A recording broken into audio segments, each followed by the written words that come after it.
किसी भी पेशेंट की अगर ये तकलीफ़ होती है कि उसे बार बार यूरिन हो रही है और यूरिन में थोड़ी सी टर्बिडिटी वगैरह है, तो समझ लीजिए हमारे आयुर्वेद के हिसाब से प्रमेह है। तो वहाँ पर जो सिंपल सी चीज़ें हैं जैसे त्रिफला देना या गुड़ची देना, हरिद्रा देना, इस तरह की चीज़ें हैं काफ़ी काम करेंगी।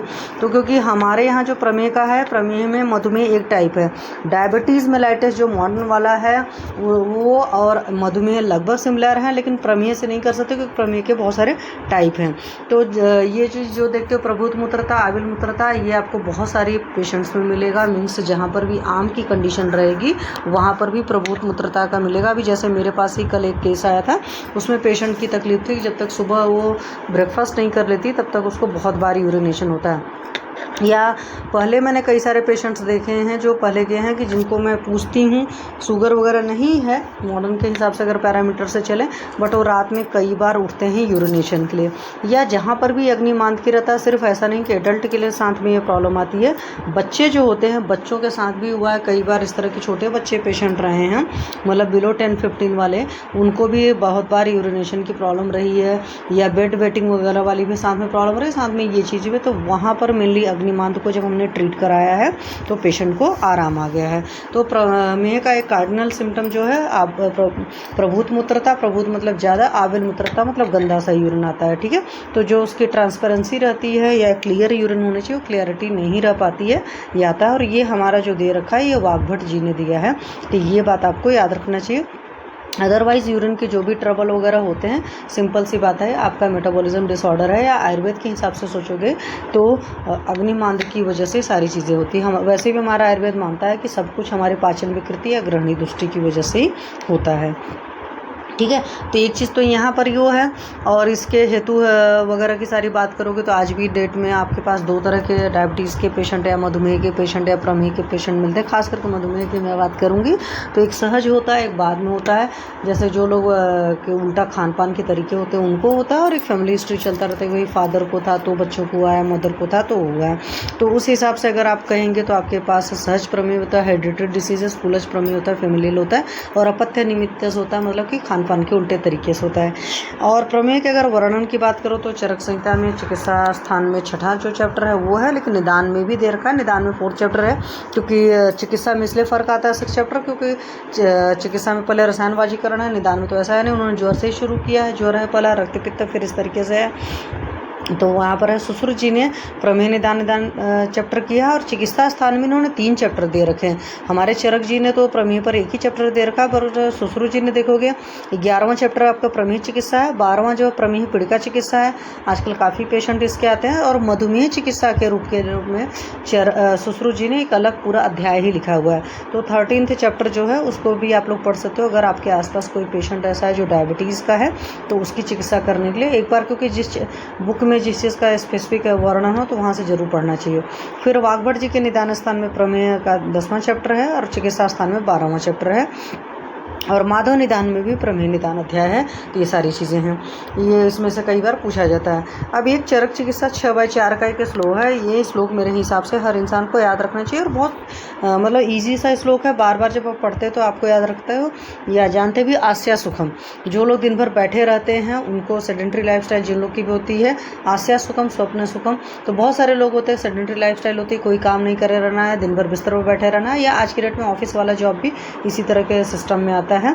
तो आस्या सुखम स्वप्न सुखम दधीनी, बहुत सारे लोग होते हैं, आपको पता होना चाहिए कि दही का डेली सेवन करते हैं तो उनको भी इस तरह की तकलीफ होती है, क्योंकि दही जो होता है मोस्ट अभिसंधि कारक होता है, और मांस धातु की दृष्टि के पीछे में दही का बहुत बड़ा रोल होता है, ठीक है। तो आस्या सुखम स्वप्न सुखम दधीनी, ग्राम में औदुक आनूप रसापयांसी, तो ग्राम में औदुक और आनूप मांस रस का जो लोग बहुत सेवन करते हैं, और पयांसी मतलब दूध, और दूध के विकार मतलब जो हैं वो सब छीर के विकार वगैरह का सेवन करने की आदत होती है। तो मैं अभी देख ही रही हूँ एक लोग हैं, बट उनकी एज तो चूँकि काफ़ी ज़्यादा हो चुका है, बट उनको इस तरह की प्रॉब्लम अभी शुगर डायग्नोस हुआ है, क्योंकि उनका HbA1c ज़्यादा। हालांकि जब उन्होंने परहेज करना शुरू किया तो परहेज करने से उनका फास्टिंग शुगर वगैरह जो है वो बहुत कंट्रोल्ड में है, ठीक है। फिर नवान अन्नपान, जो नया नया अन्नपान होता है वो आपको पता है कि आपके यहाँ बोला गया है कि जिन लोग को मोटा होना होता है उनको नया अन्न खाना चाहिए, और जो लोग पतले रहना चाहते हैं उनको पुराना अन्न खाना चाहिए। इसलिए पुराने टाइम में लोग चावल और डालते थे, तो पुराना चावल डालते थे और बोलते थे कि ये बहुत ज़्यादा होता है, गाँव की लैंग्वेज में यूज़ करते थे वर्ड कि सयार होता है, मीन्स थोड़ा चावल भी डालेंगे तो ज़्यादा बनता है। ठीक है, तो नया अन्नपान इस तरह चावल वगैरह के फॉर्मेट में लोग नहीं खाते थे, बट आज की डेट में मार्केट में कौन सी चीज़ कब की है नोबडी नोज। तो इस तरह की चीज़ें गुण वैकृतम, गुड़ के विकार बनाना मतलब मीठे के बहुत सारी चीज़ें खाना, जैसे कुछ लोग बहुत मीठे का शौकीन होते हैं। अब हमारे आसपास जो हैं उनकी अंदर आशय सुखम स्वप्न सुखम भी है, दधी और दधी के विकार भी उनको खाने की आदत है, डेली उनको दूध 1 लीटर लेने की आदत थी, मीठे के बहुत शौकीन थी, और ये जो भारी भारी चीज़ें होती है मांस वगैरह मतलब उड़द वगैरह के आइटम वगैरह काफ़ी खाने की शौकीन है। गुड़ वैकृतम च प्रमेतु कफकृच सर्वम, तो जो कफकर आहार विहार होते हैं, जैसे मैंने अभी बात करी आपसे उड़द की बात करी, उड़द की दाल हो गई, चने की दाल की पूड़ियाँ हो गए, जो भरवा पूड़ी बनती है, सब सारी चीज़ें लोग खाने के बहुत शौकीन होते हैं, दही बड़ा खाना, ये खाना वो खाना। तो इस तरह का जो भी खान पान का तरीका होता है वो आपके बिल्कुल बिल्कुल प्रमेह के हेतु हैं। तो कभी भी आपको यूरिनरी कोई भी प्रॉब्लम किसी पेशेंट को होती है, मतलब वो वाली यूरिनरी ट्रबल जहाँ पर प्रभूत मूत्रता है और आविल मूत्रता है, मतलब यूरिन की फ्रिक्वेंसी बहुत ज़्यादा है और साथ में यूरिन की जो कंसिस्टेंसी है उसमें थोड़ी सी टर्बिडिटी है, तो ऐसे पेशेंट से ज़रूर आप पूछिए कि क्या आपके सेडेंट्री लाइफस्टाइल है या कफकर आहार विहार की आपको आदत है। हालांकि आज की डेट में बहुत सारे लोग इस तरीके से हो रहे हैं, और इसीलिए देख रहे हो कि आप डायबिटीज़ के मामले में अगर करें तो इंडिया जो है कैपिटल है ना, तो बहुत बड़ा इंडिया का हालचाल है, मतलब पेशेंट नंबर सबसे ज़्यादा है। तो फिर इसमें सहज प्रमेय में क्या होता है, प्रमेय के उत्पादक बीज दोषों से जीव के उत्पादक बीज के दुष्ट हो जाने से मधुमेही पिता की संतान। सिंपल सी बात है कि जो कोई भी प्रमेय वाला बंदा होगा या मतलब मेल होगी या फीमेल होगी, तो उसका जो बीज होगा उस बीज में भी वो दुष्टि होगी, तो उससे जो बच्चे पैदा होंगे उन बच्चों में भी प्रमेय होने के चांसेस होंगे, और ये ही कॉन्जेनाइटल या हेरिडिटरी वाला आता है। तो आपके पास में बहुत सारे जो छोटे बच्चे आते हैं सहज प्रमेही, तो कुछ कई बार छोटे छोटे बच्चों को डायग्नोस होता है, तो वहाँ पर ये वजह होती हैं। क्योंकि हमारे चरक शारीर चार में क्या कहा गया, शुक्र शोणित जीव संज्ञ तू खलु कुच्ची गति गर्भ संज्ञा बहुत ही। तो शुक्र शोणित का जब संयोग होता है तब कुच्ची में गर्भ की संज्ञा मिलती है, और साथ में जीव मतलब उसमें आत्मा का प्रवेश होता है, सिर्फ शुक्र शोणित के संयोग से तो कुछ नहीं होगा। तो ये सारी चीज़ें आप लोग फर्स्ट ईयर में पढ़ चुके हो सारी चीज़ें।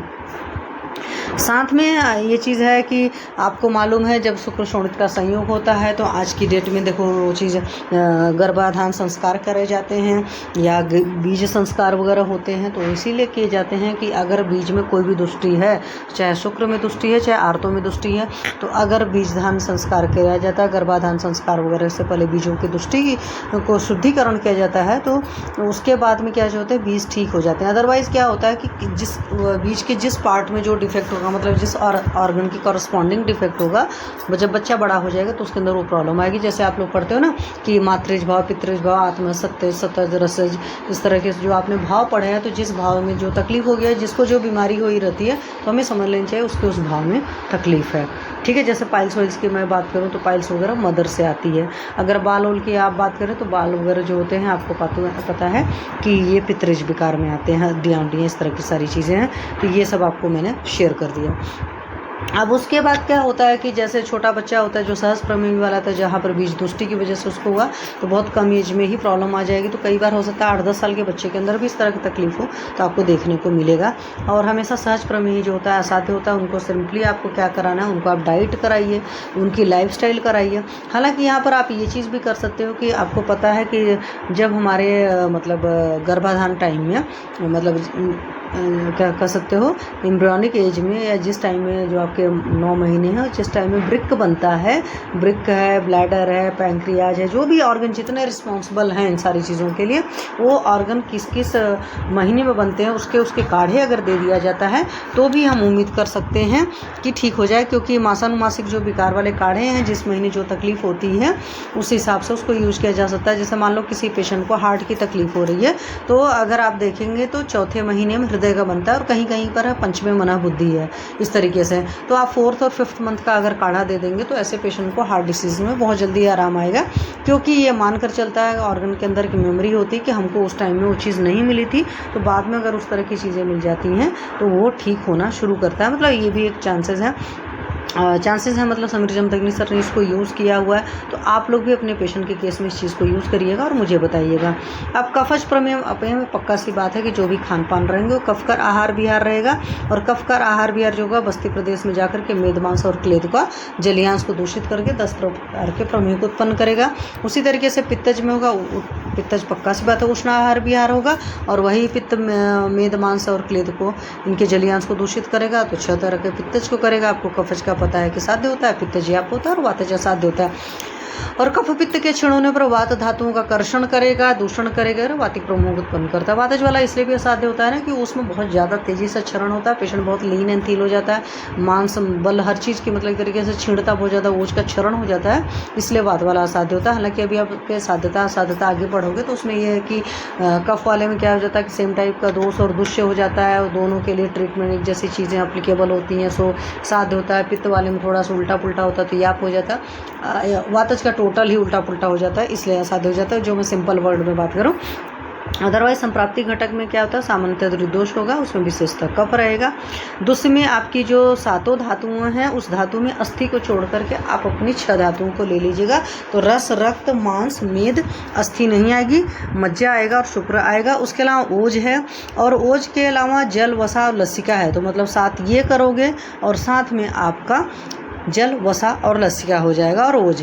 तो 6 और 6 4 10, तो 10 दूर से आप इसमें ऐसे रख सकते हो। हालांकि अगर आपने सीक्वेंस रट लिया तो ज़्यादा अच्छी बात है, क्योंकि उस सीक्वेंस में पहले मेद आता है, मेन दुष्य में इसका मेन दुष्य मेद होता है, फिर रक्त होता है, फिर शुक्र होता है, फिर जल होता है, फिर वसा, फिर लसिका, फिर मज्जा, फिर रस, फिर ओज, फिर मांस होता है। ठीक है। अधिष्ठान में बस्ती या मूत्रवा संस्थान की मैं बात करते हैं। स्रोतस में रसवा और मूत्रवा स्रोतस की बात करते हैं।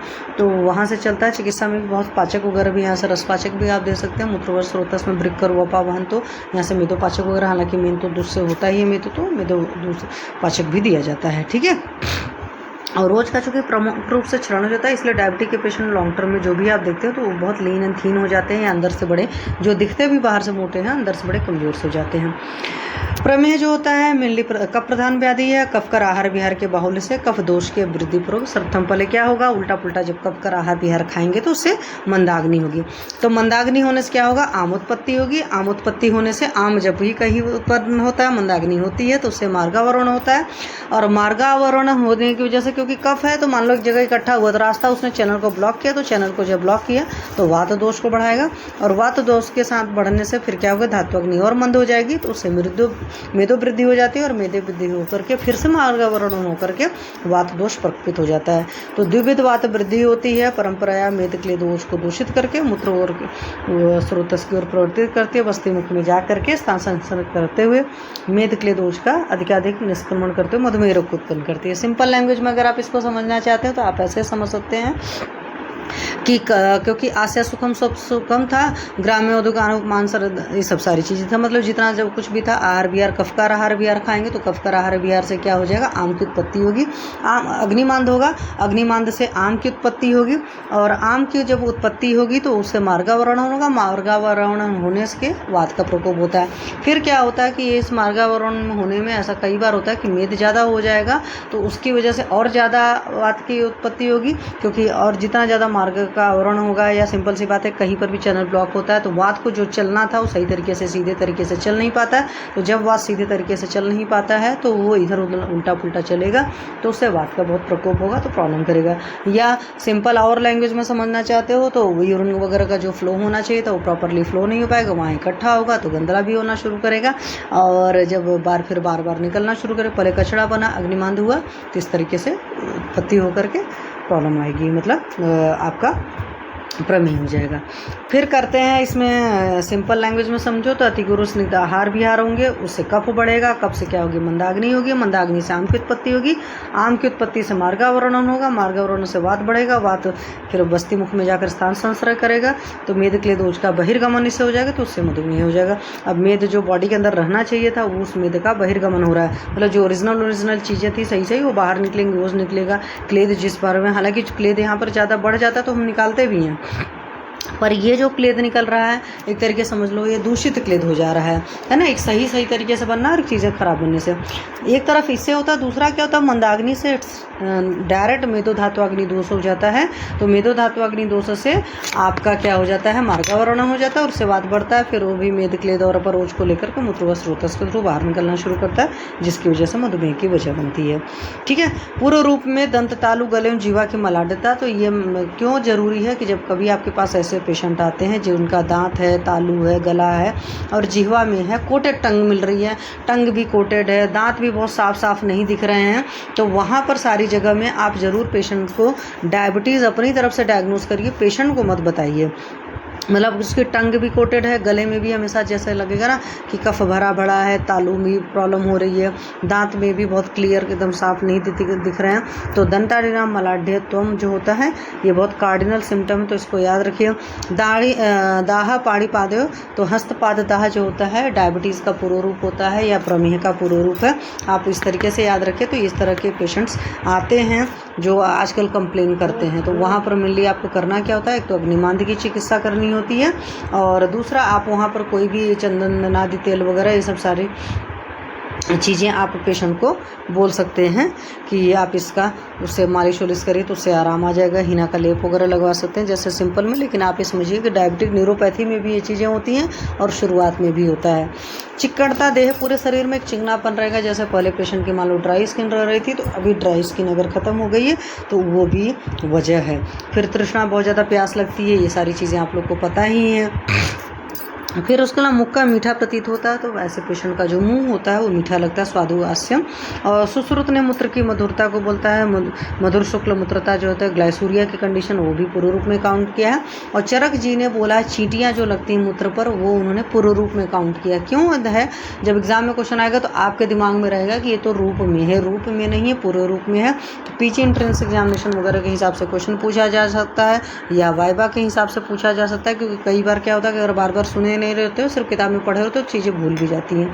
तो याद रखिएगा जो भी इस तरह की चीज़ें आपने पढ़ी थी वो उसके पूर्व रूप में आती हैं, चाहे मूत्र में चींटियाँ लग रही थी, चाहे पता चला ग्लाइसूरिया वाली कंडीशन थी, ये सब सारी कंडीशन से ग्लाइसूरिया मतलब मूत्र की मधुरता थी। तो फील भी कई बार होती है, या मुँह मीठा लगता है, दंताड़ीनाम मलाढ़्यत्वम, पाणिपाद दाह, ये सब सारी चीज़ें। सामान्य रूप में प्रभुत मूत्रता, अबिल मूत्रता मैंने आपको शुरुआत में ही बता दिया। हेतु भेद से प्रमेय के भेद करेंगे, सहज, कुलज और अपत्यस 3 तरह के होते हैं। देह प्रकृति के भेद से करेंगे तो एक स्थूल प्रमेय ही होता है, कृष्ण प्रमेय होता है। स्थूल प्रमेय मतलब बलवान रहेगा, कृष्ण प्रमेय ही दुर्बल रहेगा। मूत्र विकारक के भेद से करेंगे तो कफज, पित्तज, वातज रहेंगे। तो कफज वाला 10 है, पित्तज 6 है और वातज हमारे 4 टाइप हैं। ठीक है, फिर उसके अलावा बात करते हैं तो इनके सबके नाम में देखोगे ना तो बहुत ज़्यादा डिफ्रेंशिएशन है, मतलब आप आगे अभी देखना तो ये तो वैसे ही नाम दिया, कुछ जगह चेंज है कि जहाँ पर मज्जा में माना गया था वहाँ पर उन्होंने सर्पी में मान लिया। तो ये रटना थोड़ा सा मुश्किल है, हालांकि रट सकते हो। सहज कुलज का मैंने सारी चीज़ें बता दी है। इंसुलिन डिपेंडेंट डायबिटीज़, मेलाइटिस वगैरह के जो पेशेंट्स आते हैं जिनको बचपन से रह सकता है, वही जुवेनाइल डायबिटीज़ या कह सकते हो कि सहज या कुलज प्रमेय ही होता है। और हमारा शास्त्र कहता है प्रमेयो अनुसंज्ञानम, मतलब कि प्रमेय जो होता है जितनी भी इस तरह की बीमारियां होती हैं उसमें सबसे मुश्किल होता है ट्रीट होना। ठीक है, खास करके सहज प्रमेय ही रहेगा, तो आपको पता है सहज प्रमेय या कुलज प्रमेय ही जो रहेगा तो इसके केस में मुश्किल हो जाती है ट्रीट, इसलिए ये प्रमेय अनुसंज्ञानम बोला गया है हमारे शास्त्र में। ठीक, तो ये सारी चीज़ें मैंने आपको बता दी। अब यहाँ से थोड़ा सा ध्यान देने की ज़रूरत है, वो ये है कि एक तो अपत्यज प्रमेय वगैरह तो मैंने आपको बता दिया, सहज कुलसारत है। उदक में के केस में मूत्र की मात्रा बहुत ज़्यादा होगी, रस और गंध कुछ भी डिफाइन नहीं। गुण में क्या है, अच्छे रहेगा, सित रहेगा, जले रहेगा, किंचित आविल पिछल रहेगा, बहुत हल्का सा रहेगा।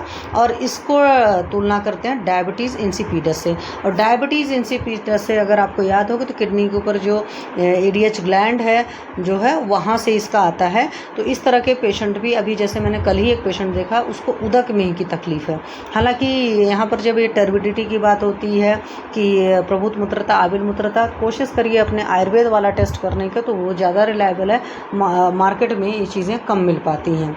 ठीक है, तो डायबिटीज़ इंसिपिडस का मैंने कल ही एक पेशेंट देखा था। तो उदक में हो गया। फिर इच्छुमेय की बात करें, इच्छु मतलब मीठा हो ही गया, तो इच्छुमेय में मधुर होगा, ये ग्लाइकोसूरिया होगा या एलिमेंट्री या रीनल वाला भी तो इच्छु रस के समान होगा। सांद्रमेय को फॉस्फेटूरिया को बोलते हैं। तो कई बार आप देखेंगे यूरिन का टेस्ट कराते हैं तो यूरिन में फॉस्फेट आया होता है। तो मैं क्यों ये बताना चाहती हूँ आप लोग को कि जब कभी भी आपके पास इस तरह का पेशेंट आता है जिसका यूरिन में फॉस्फेटूरिया की कंडीशन है या फॉस्फेट निकल रहा है, तो वहाँ पर अगर आप प्रमेह की चिकित्सा करते हैं, मतलब एक तो अग्निमांद की चिकित्सा करेंगे और प्रमेह के लिए जैसे निशा अमल की बहुत अच्छा योग है, आप निशा मतलब हल्दी और अमल की, तो इन दोनों का अगर योग देते हैं और साथ में दीपन पाचन अनुलोमन कराते हैं तो बहुत जल्दी रिजल्ट आएगा। इस वजह से मैं बता रही हूँ।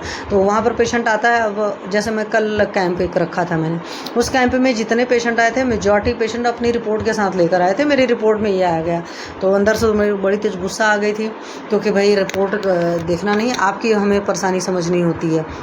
फिर मैंने सीधे बोला, मैंने कहा आप अपनी बात बताइए, रिपोर्ट हम बाद में देखेंगे। हालांकि मैंने बहुत रेयर पेशेंट की फिर देखी, क्योंकि आजकल आपके पास पेशेंट ऐसा भी आता है जो बोलता है कि मेरी रिपोर्ट में ये चीज़ है, मुझे क्या तकलीफ है वो बात नहीं करेगा।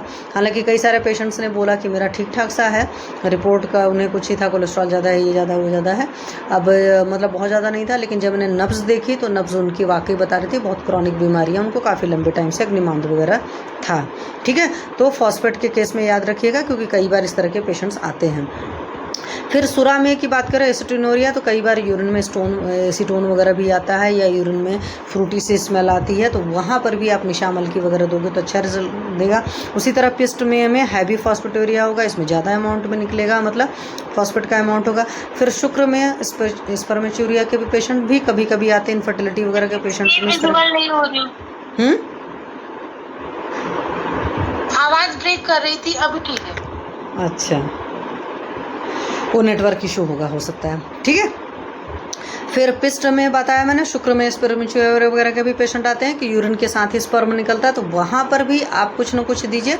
या तो सिंपल सा बात है, आप समझ लीजिए दीपन पाचन अनुलोमन कराने के अलावा शुक्र शोधन गढ़ वगैरह इस तरह की चीज़ें चला दोगे तो रिजल्ट आ जाएगा। हालांकि आपको कॉज हर जगह निकालना पड़ेगा कि शुक्र में ये क्यों हो रहा है। फिर सिक्ता में है, मतलब उसमें क्रिस्टल्स टाइप के ग्रेविलेशंस वगैरह निकलते हैं। कभी कभी पेशेंट आता है, बोलता है ना मेरे यूरिन में थोड़ा सा रेता टाइप का निकल रहा है, तो ये आपका सिक्ता में है। फिर शीत में भी यूरिन का अमाउंट बहुत ज़्यादा होता है, मतलब देखिए जहाँ पर इन्होंने सिंपल लाइन लगाई वहाँ पर मतलब समझ लीजिए वहाँ पर पेशेंट बहुत ज़्यादा यूरिन के अमाउंट का कंप्लेन नहीं करेगा। शीत में भी मधुर रस होता है और अत्यधिक शीत होता है। कई लोग बोल सकते हैं ना कि मेरी यूरिन बड़ी मतलब ठंडी सी होती है, तो पेशेंट हालांकि ये चीज़ें नहीं फील करता है, बट आप पूछ सकते हो कभी कभी पेशेंट से, क्योंकि पेशेंट की यूरिन है तो टच भी कर सकता है कि यूरिन वगैरह में हल्का सा टेम्परेचर होता है, मतलब हल्की सी गर्म होती है, बहुत हल्का मतलब बॉडी टेम्परेचर जैसा फील हो, लेकिन बॉडी टेम्परेचर से भी वो फील हो रही, तो ये चीज़। तो पॉलीयूरिया विथ ग्लाइकोसीरिया है, तो ऑब्वियस ही बात है शीत में है तो यहाँ पर यूरिन का अमाउंट ज़्यादा होगा। फिर उसी तरीके से बात करते हैं शनर में के, तो शनर में बार बार और थोड़ा थोड़ा करके, तो इसमें फ्रिक्वेंसी बहुत ज़्यादा होगी शनर। ठीक है, तो धीमे धीमे बार बार होगा, जिसको कहते हैं शनर मतलब थोड़ा थोड़ा भी होता है। फिर लाला में पिछल लाला तंतुयुक्त होगा, एल्ब्यूमिनेरिया। तो अगर यूरिन में एल्ब्यूमिन आ रही, कई बार आप देखते हैं प्रेगनेंसी वगैरह के पेशेंट में भी इस तरह की प्रॉब्लम आती है कि उनको एल्ब्यूमिन निकलती है, तो वहाँ पर आप ये कर सकते हैं, खास करके जो हाई बीपी वगैरह की तकलीफ होने लगती है, तो वहाँ पर निशा अमल की बड़े अच्छे से यूज़ कर सकते हो, क्योंकि निशा मतलब हल्दी है और आमल की है, तो आमल की बड़े आराम से प्रेगनेंसी में दे सकते हैं। निशा का अमाउंट थोड़ा सा चाहो तो आप कम कर लो, लेकिन दीपन पाचन लोमन लेवल पर जो प्रेगनेंसी में सेफर दवाएं हैं वो दीजिए उनको, तो उससे आराम आ जाएगा। उसी तरीके से क्षारमेय की बात करोगे तो अल्कलाइन यूरिन होती है, क्षारी वर्ण होगा, क्षारी स्पर्श होगा, इस तरह की चीज़ें। तो अल्कलाइन यूरिन भी आप वहाँ पर टेस्ट कराते हो ना, तो एसिडिक और अल्कलाइन लिख कर आता है, तो वहाँ पर पीएच देख करके आप डिसीजन ले सकते हो। इसी तरह नील में है तो ब्लू यूरिन, इंडिकोन्यूरिया। अब इस तरह की चीज़ें पेशेंट से पूछिएगा तो पता चलेगा, क्योंकि मैंने अभी तक नील में काल में वगैरह नहीं देखे, जो मतलब ब्लैक कलर। हाँ, हिमेचूरिया वगैरह के पेशेंट देखते हैं तो जिसमें यूरिन में ब्लड वगैरह आता है, इस तरह के पेशेंट आकर के बोलते हैं। हरिद्र में की अगर आप बात करोगे तो हरिद्र में मतलब हरिद्रा जैसा कलर हो गया, बाइलूरिया, तो हरिद्रा निभम सदाह। तो अभी मैं एक पेशेंट जो केलॉइड की देख रही हूँ, और उस बच्ची के साथ में शी इज़ हार्डली 15 ईयर, और उस बच्ची के साथ में ये है कि अभी उसको स्कैंटी पीरियड्स भी हो रहे हैं, और उसने मुझे यूरिन के साथ में उसने तो मुझसे कहा था सरशप जैसा, लेकिन सरशप जैसा हमारे यहाँ वर्ड नहीं होता, मुझे लग रहा है कि हरिद्र में जैसी कंडीशन थी उस पेशेंट की। तो अभी मैंने उसको आरोग्यवर्धिनी मिली दी है, और केलॉइड की वजह से मैंने मांसपाचक मेदोपाचक इस तरह की चीज़ें दी हैं खाने के लिए। आवाज ब्रेक कर रही हूँ ऐसा तो चलिए आप लोग अभी सुन लो, मैं फिर रिकॉर्डिंग डालूंगी, आप रिकॉर्डिंग सुन लेना, क्योंकि हो सकता है एयरटेल के नेटवर्क में इशू होगा। ठीक है। क्योंकि मोबाइल का डेटा पूरा पड़ा हुआ है। ओके चलिए, तो अभी ठीक, थैंक यू। फिर हारित्र में का ये चीज़ कंडीशन हुई, तो बाइलूरिया वगैरह की कंडीशन होती है, पेशेंट से टेस्ट वगैरह कराएंगे। हालांकि मेरे पेशेंट के सामने प्रॉब्लम है कि वो बहुत ही गरीब है, तो मैंने उसके कोई टेस्ट भी नहीं कराए हैं। बट अभी हफ्ते 10 दिन बाद अगर मेरे पास दोबारा आती है, क्योंकि मेरी मेड की बच्ची है, तो मैं उससे पूछती हूँ क्या उसका यूरिन का चीज़ें ठीक हुआ कि नहीं हुआ। नहीं हुआ होगा तो मैं पेशेंट को फिर निशा अमल की दूंगी ही दूंगी। ठीक है, मतलब आप सिंपल मेडिकेशन से भी ठीक कर सकते हो। फिर मंजिस्टा में क्या होगा, इसमें भी हीमोचूरिया वाली कंडीशन है, हीमोग्लोबिन वगैरह निकलता है, कई बार आपके आरबीसी वगैरह निकल रही, तो वो वाली कंडीशन आप वहाँ से कंपेयर कर सकते हैं। उसी तरह से रक्त में वाला भी है, उसमें ज़्यादा होगा और इसमें रस होगा, मतलब लवण रस। अब प्रॉब्लम है कि यूरिन तो कोई टेस्ट अपना खास करके कर ही नहीं सकता, मतलब वो चीज़ फिजिबल ही नहीं है। बट इसमें ऐसा होता है, तो इसका कोई और तरीका तो नहीं भाई टेस्ट करने का, तो मैं बता नहीं सकती हूँ, क्योंकि लवण कैसे उसमें फ्लेवर में पता चलेगा। फिर वसा में की बात करेंगे तो काइलूरिया वगैरह, लिपिड वगैरह निकल रहे होते हैं, तो ये आपके टेस्ट में भी पता चल जाएगा और पेशेंट ऐसे भी। फिर मज्जा में पायरिया होगा, मतलब अच्छा खासा उसमें इन्फेक्शन वगैरह की कंडीशन रहेगा, तो मज्जा मिश्रित रहेगा, मज्जा बम रहेगा, मुहुर मूत्र त्याग करेगा, तो ये सब सारी कंडीशन काफ़ी होती है। वैसे भी आपको पता है वातज प्रमेय असाध्य होता है।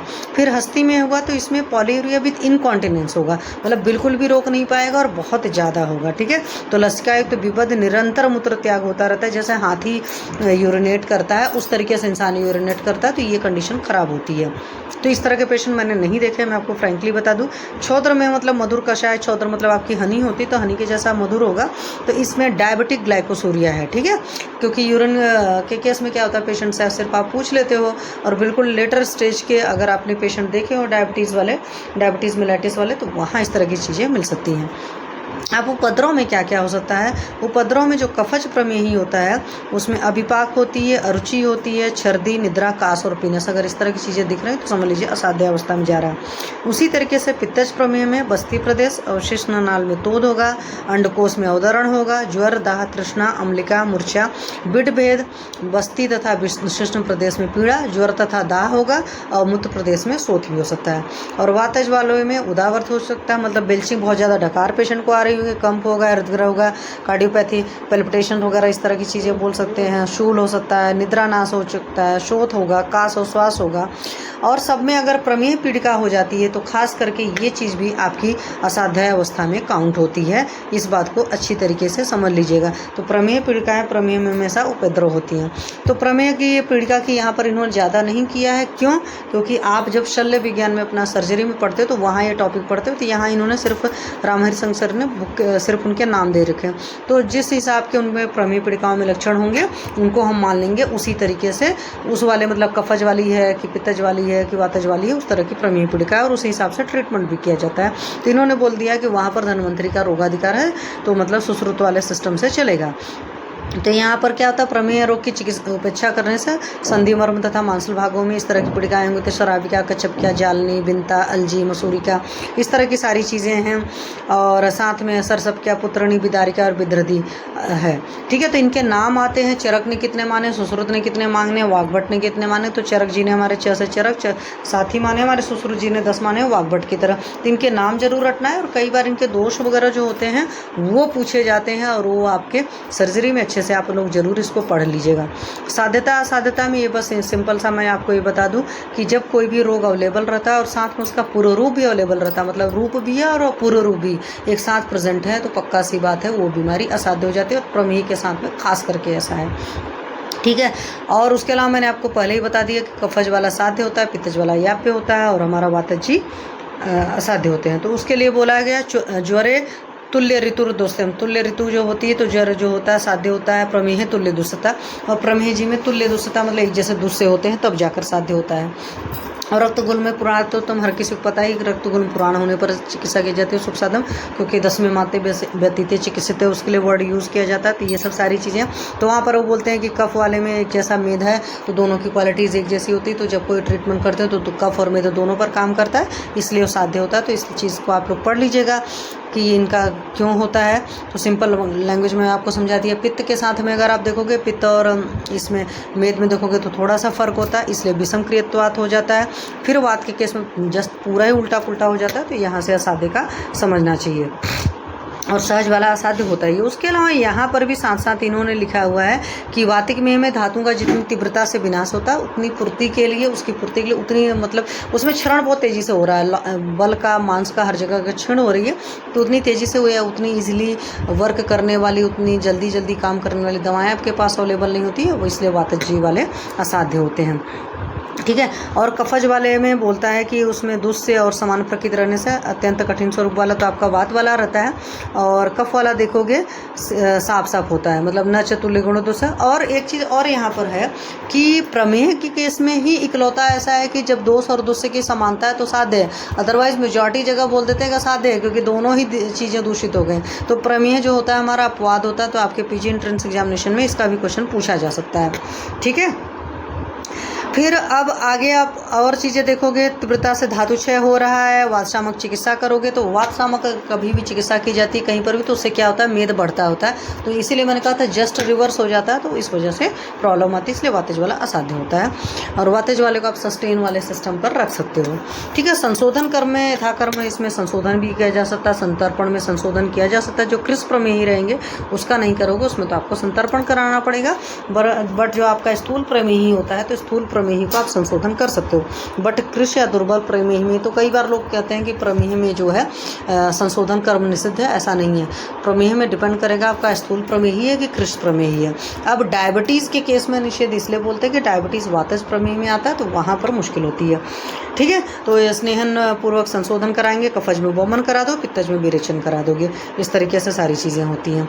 फिर निदान परिवर्जन हर जगह आपका है, व्यायाम में उद्वर्तन वगैरह है तो उस तरह की चीज़ें, मसाज वगैरह करा जाता है, जो उल्टी दिशा में उसको उद्वर्तन बोलते हैं, और सेक है, अनुलेपन इत्यादि द्वारा वही परिमार्जन किया जा सकता है। रुच्छन्न पान दिया जा सकता है, तो आपको ये पता ही, हर कोई जानता है कि डायबिटीज़ में यो देते हैं, मतलब जौ देते हैं। कषाय, मंथ, लघु अवलेह दिया जा सकता है। बिस्किर, या जो लोग नॉनवेज खा ले उनके लिए बिस्किर, बच्छी या जंगल मांस रस के साथ रुच्छन्न का सेवन करा सकते हैं। तिक्त रस वाले साग जितने होते हैं वो अच्छे होते हैं। त्रिफला और यो सत्तु एका तर्पण या प्रमेह में पात दिया जा सकता है।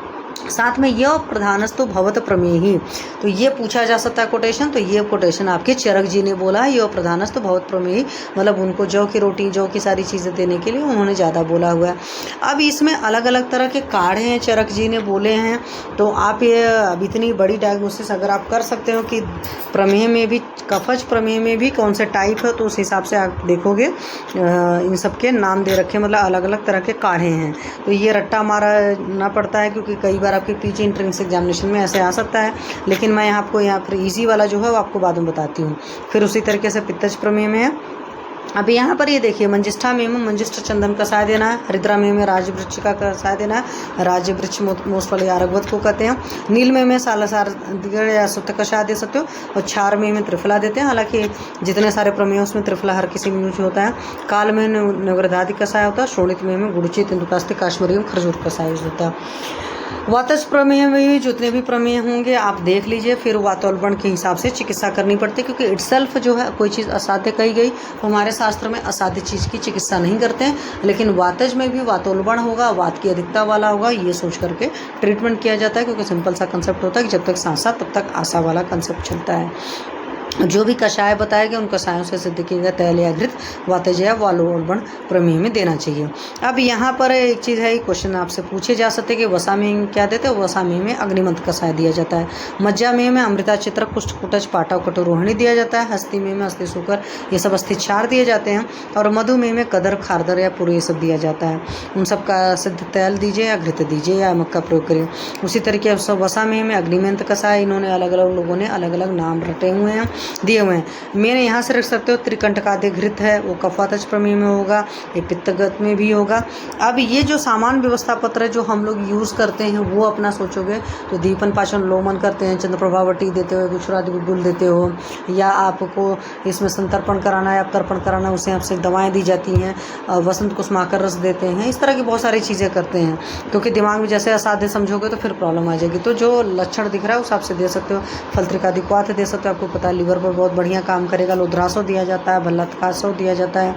दरवैदि क्वाथ बहुत बढ़िया काम करता है। फलत्रिकादि क्वाथ तो इटसेल्फ लीवर पर बहुत बढ़िया काम करता है। आरोग्यवर्धनी वटी वगैरह कम चलाते हैं हम लोग, क्योंकि प्रमेह के केस में रस औषधियाँ कम यूज़ की जाती हैं, थोड़े बहुत उसमें मेटल आपको पता है कि आरोग्यवर्धनी में भी पड़े हैं। क्यों थोड़ा सा अवॉइड इस वजह से भी करते हैं कि कई बार जिसमें पारद गंधक नहीं भी है वहाँ पर भी अगर उसका शोधन मारण और जो कोई भी पड़ी हुई है उसका शोधन मारण अच्छे से नहीं हुआ तो सारे टॉक्सिक मटेरियल को बाहर निकालने का काम क्या है, हमारी किडनी का ही। तो किडनी पर हमें लोड नहीं डालना चाहता, इस वजह से डायबिटीज़ पेशेंट के केस में कोशिश करते हैं मेजॉरिटी हर्बल ट्रीटमेंट देने की। फिर बडंगादिक्वाथ देते हैं, योग रत्नाकर जी ने बोला हुआ है। त्रिफलादिक्वाथ है, पलाशपुष्पादिक्वाथ, सालसरादिगद है, गुड़च्यादि योग है, भूतरात्यादि योग है, कतक बीज का योग है, अखिलेदि निशा त्रिफला है, निशा मलकी भी हालांकि है। निशा त्रिफला आपकी योग रत्नाकर जी ने बोला है, त्रिफला कल्क भी योग रत्नाकर जी ने बोला है, साथ में त्रिफला का चूर्ण भी योग रत्नाकर जी ने बोला है। तो यानी कि एक तरीके से समझिए योग रत्नाकर जी ने त्रिफला पर काफ़ी फोकस किया है।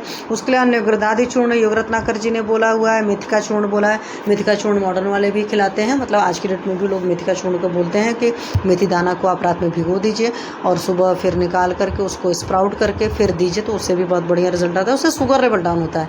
लेकिन आप ये समझिए HbA1c पर जब काम करना पड़ेगा तो डायबिटीज़ के केस में डाइट बहुत काम करती है, लाइफस्टाइल है, मेडिसिन है, योगा आसन है, वो सब सारी चीज़ें कही जाती है। और स्ट्रेस बहुत कम रखना पड़ता है, क्योंकि डायबिटीज़ के जितने पेशेंट मैंने आज तक देखे हैं या जितने से भी बात किया उन सबका यही है कि जब भी उनका स्ट्रेस लेवल बढ़ता है तो जैसे BP बढ़ता है वैसे शुगर भी बढ़ जाती है, तो फ्लक्चुएट कर जाती है। विजय सारकोष्ठ चूर्ण है, गुड़ुची कांड निम्बादि योग है, तो मतलब गुड़ुची का कांड है और निम्ब है, क्योंकि क्लेद बड़ा होता है प्रमी में, तो निम्ब जो होती है उसका चूषण करती, इसलिए चलाते हैं। फिर गोक्षुरादि बटी है, विजय सार घन बटी है, चंद्रप्रभा है, शिवा गुटिका है, पूग पाक है, यो भी योग रत्नाकर ने। तो ये पूछा जा सकता है कि ये किसने दिया है, इस तरह के क्वेश्चन आ सकते हैं। ठीक है, अश्वगंधा पाक है, द्राक्षा पाक है। अब अश्वगंधा पाक है या द्राक्षा पाक है, पाक का सी बात है, जो आपके कृष्ण प्रेमी रहेंगे उनको ही दोगे, जिनके अंदर बल का बहुत नाश हो चुका होगा। लुद्रासव है, मध्वासव है, सिंहामृत घृत है, हरिद्रादि तैल है, वो उदुम्बर बाकुची का लेप है। इसके अलावा बसंत कुसुमाकर रस मैं तो काफ़ी यूज़ किया है, आप लोग भी यूज़ कर सकते हैं। बहुत सारी और भी हैं। पथ्यापथ्य में आप देखोगे शामक है, ये धान्य होता है, कोद्रव है, दाल है, गोधूम है, चड़क, आड़ की मतलब आपकी अरहर की दाल है, शाली, मुद्ग, कुलथ प्रमेह में हितकर होता है। ठीक है, प्रमेह में यह विशेषकर पथ्य आप लोग को पता ही है। अभी श्लोक था तो श्लोक रटे रहिएगा। पूछा जा सकता है कि किसका रेफरेंस है, तो हमारे चरक जी ने दे रखा है। तिक्त शाक पटोल है, जांगल मास रस, सैंधव एवं मरीच पथ्य है, क्योंकि मरीच जो होती है ना उसका छेदन गुण होता है, तो काट काट कर निकालने का काम करती है, इसलिए हमारी मरीच पथ्य है। सदासन जो होता है मतलब दिन भर बैठे रहना, दिवा स्वाप करना, दिन में सोना, नवान्न पान मतलब नया अन्न खाना, दधी, बेग धारण, धूमपान, श्वेत और शोणित मोक्षण, सौबीर, सुरासुक्त, घृत, गुड़, इच्छुरस पिष्ट तथा आनुपमांस अपथ्य है। तो ये जितनी भारी भारी चीज़ें होती हैं सारी अपथ्य में काउंट होती हैं। और बहुत सारे आपको पेशेंट मिलेंगे कि उसके बावजूद खाते पीते सब रहते हैं, सिर्फ मॉडर्न वाले थे कि उनको मेन परहेज करा लेते हैं कि भाई चीनी नहीं डालना, चाय पी रहे हैं, सारी चीज़ें कर रहे हैं। कुछ लोग रहते हैं चीनी में चाय में तो नहीं पीते, लेकिन उसके अलावा मीठा चुपके चुपके खूब खाते रहते हैं। अभी मैंगो का सीज़न आया तो दबाकर मैंगो खाएंगे, सारी चीज़ें हालांकि मना रहता है। फिर निदान परिवर्जन कराइए, रुच उष्ण कटु तिक्त कषाय अन्न पाने, तो चित पथ्या पथ्य कराना है। बलाबल विरेचन पूर्वक आप देख लीजिए कि क्या कंडीशन, उस हिसाब से बहुमन विरेचन बस्ती करा सकते हैं, लेखन बस्तियों का योग करा सकते हैं। अगर आपका पेशेंट बहुत स्थूल है और बहुत मोटा ताजा है तो देख लीजिए उस हिसाब से, मतलब लग भी रहा सच में अंदर जान भी है, उस हिसाब से कराएंगे संशोधन, वरना शोधन नहीं कराइए। शिला जतु रसायन यूज़ करते हैं, बला रसायन अमल की रसायन है, और शिला जतु को सुश्रुत जी ने एकमात्र नैमित्तिक रसायन कहा है। तो बहुत सारे लोग सेवन कराते हैं, हालांकि मैंने अभी तक तो प्रमेय में शिला जतु यूज़ नहीं किया है। आप लोग यूज़ करना तो अपना रिजल्ट बताना। संसमन चिकित्सा में आप संसमनी चंद्रप्रभा बटी दे सकते हो, आरोग्यवर्धनी है, भ्रष्ट मेथी चूर्ण और अमृता पिपली निम्ब योग दे सकते हैं। अमृता मतलब आपकी गुड़ची हो गई, पिपली हो गई और निम्ब की छाल हो गई। तो अमृता आपकी इटसेल्फ बहुत अच्छा रसायन का काम करती है। पिपली जो होती है वो भी अनुष्ण शीत होती, ना गर्म होती ना ठंडा होती, तो वो भी बहुत अच्छा काम करती है। और नींबू जो मैंने पहले बताया था क्लेद का शोषण करता है क्योंकि ड्राई होती है। अथवा विजयसार घन बट्टी भी दे सकते हैं। और पेशेंट को स्ट्रेस वगैरह होगा, नींद वगैरह नहीं आ रही, तो इसलिए जटामांसी चूर्ण दिया या उसका हिम कषाय दिया, रात्रि में दिया। ठीक है, तो ये सारी तरह के है। और सिंपल सा लैंग्वेज में समझोगे तो इसमें जो होता है सांस्थानिक अग्निमांद की चिकित्सा, मतलब टोटल हमें ओवरऑल बॉडी का मानना पड़ेगा कि उसको अग्निमांद है पेशेंट का, और अग्निमांद जब हम पेशेंट का ट्रीट करते हैं तो सारी चीज़ें ठीक सी हो जाती हैं। ठीक है, चलिए अब आप लोग बताइए कोई डाउट। अच्छा प्रेमलता जी, आपने भाई भ्रष्ट मेथी का चूर्ण मतलब सिंपल मेथी को भून करके चूर्ण बना लिया। जैसे जब मेथी वगैरह देना होता है ना किसी भी पेशेंट को, कोई भी चीज़ सिंपल है, जितने भी आपके चतुर्भुज वगैरह होते हैं ना, तो हमेशा भून करके दे देते हैं। और भून कर देने का एक और वजह बता देती हूँ, जब आपने उसको भून दिया तो उसके अंदर का जो क्लेद है ना, दाने के अंदर भी तो एक अपना मॉइस्चर रहता है, वो मॉइस्चर चला जाता है। तो चाहे आप उस तरीके से दीजिए और चाहे आज की डेट में कुछ लोग स्प्राउटेड फॉर्म में देते हैं, लेकिन जब देना है तो थोड़ा ही देना, लॉन्ग टर्म तक नहीं देना, क्योंकि शुगर लेवल को तो डाउन कर देता है बट ब्रेस्ट मेथिकाजोल बहुत ज़्यादा आपके HbA1c लेवल पर काम नहीं करता है कि आप सोचो कि पैंक्रियाज की सेल को अच्छे से वो कर देगा, तो वो काम नहीं करता। हालांकि शुगर लेवल डाउन हो जाता है, ये बात तो है उसमें, ठीक है।